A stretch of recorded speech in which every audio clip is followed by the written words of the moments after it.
అడ్వర్టైజ్మెంట్లలో corporate విద్యా సంస్థల మోసం ఎట్లుంటుందంటే 1 1 1 1 2 2 2 2 అని మాట్లాడుకుంటుంటే ఉండే టెంపర్మెంటు నాలుగోదో ఐదోదో ఉంటే ఉండదన్నమాట. చూడండి, చైతన్య వాళ్ళు ఇచ్చినటువంటి అడ్వర్టైజ్మెంట్ శ్రీ చైతన్య 1వ ర్యాంకు తర్వాత 4, 9, 10 జేఈ ఫస్ట్ 4, 9 వచ్చేసింది కదా, 9, 10 అనేసి మనం అనుకుంటాం. తీరా చూస్తే అసలు కథ ఇక్కడ ఉంది చూడండి. సౌత్ ఇండియా టాపర్ అట.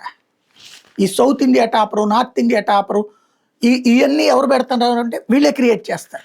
అసలు ఒరిజినల్ ర్యాంకులకు వచ్చేటప్పటికి హైదరాబాద్ విద్యార్థికి 4th ఆల్ ఇండియా ఓపెన్ కేటగిరీలో వచ్చిందంటే ఇతనికి ఫస్ట్ చూపించాలి, ఇతనిది లేదు. 9th all India open category ఇతను చూపించాలి.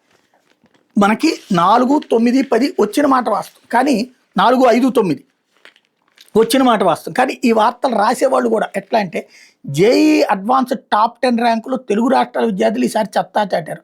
వీళ్ళ మార్కులు తక్కువ చేయట్లేదు, వీళ్ళని తక్కువ చేయట్లేదు. కానీ ఈ కార్పొరేట్ మోసాల గురించి మనం మాట్లాడుకుందాం. 4, 5, 9 ర్యాంకులు దక్కించుకున్నారు. గతేడాది తొలి 10 ర్యాంకులు కేవలం 10వ ర్యాంకే సాధిస్తే ఈసారి 3 మెరిచారు. ఇంతవరకు బాగానే ఉంది. అసలు లెక్కలు చూడండి. హైదరాబాద్కి చెందిన మోహిత్ శేఖర్ శుక్లా 360కి 319 మార్కులు సాధించి 4వ ర్యాంక్ కైవసం చేసుకుని తెలుగు రాష్ట్రాల్లో టాపర్ గణించి మళ్ళీ తెలుగు రాష్ట్రాల్లో టాపర్ అట. అంతే తప్పించా ఇది ఆల్ ఇండియా టాపర్ కదా?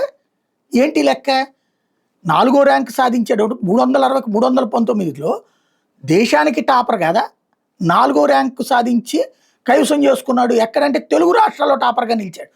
అసలు లెక్క ఏంటి? ఆ దేశంలో 4వ ర్యాంక్, 2 తెలుగు రాష్ట్రాల్లో టాపర్. అప్పుడు అతన్ని కదా నెంబర్ 1 అని వేయాల్సింది. అతని పేరేంటి? హైదరాబాద్కి చెందిన మోహిత్ శేఖర్.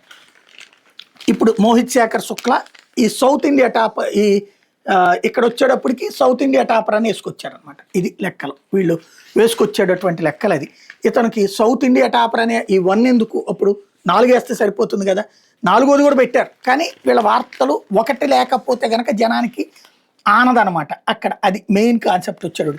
మిగతా అది బాగానే ఉంది. ఇక్కడ ఇంకో పక్కన వీళ్ళు చూడండి, ఇది భాష్యం వాళ్ళు 3rd all India 3rd rank అని పెట్టారు. ఇక్కడేమో 4, 9, 10 అని రాస్తున్నారు. 4 ఈనాడు వార్తలోనే ఏం రాసింది? 4, 5, 9 ర్యాంకు.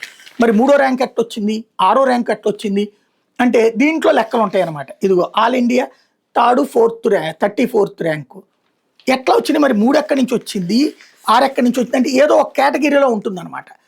మనకి ఇది ఇలాంటి విచిత్రమైనటువంటి గేమ్స్ బాగా వేస్తున్నారు.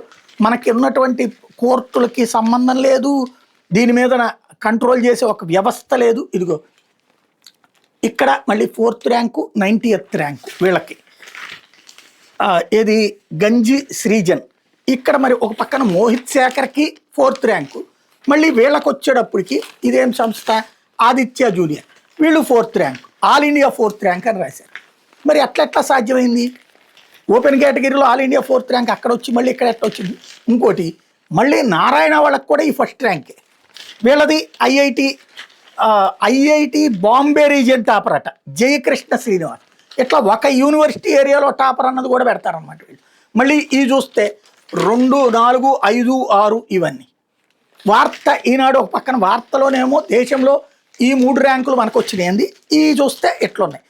అడ్వర్టైజ్మెంట్ల ద్వారా ప్రజల్ని మోసం చేస్తున్న వ్యవస్థని నియంత్రించకపోతే ఇప్పటికే ఇట్లాంటి ర్యాంకులు చూసుకునే గత 25-30 ఏళ్ల నుండి ప్రజలు మోసపోతూనే ఉన్నారు. ఇక నారాయణాలు, చైతన్యాలు ఇట్లాంటి కార్పొరేట్ స్కూళ్ళల్లో, కార్పొరేట్ కాలేజీలో చదివించకపోతే మన పిల్లలు ఎందుకు పనికిరారు అన్నటువంటి ఉద్దేశంతో లక్షలు అప్పులు చేసైనా సరే చదివించుకుంటున్నారు. ఈ బతుకులు ఎప్పుడు మారుతాయో అర్థం కాదు. ప్రభుత్వాలు వాళ్ళకి బానిసత్వం చేస్తుంటాయి.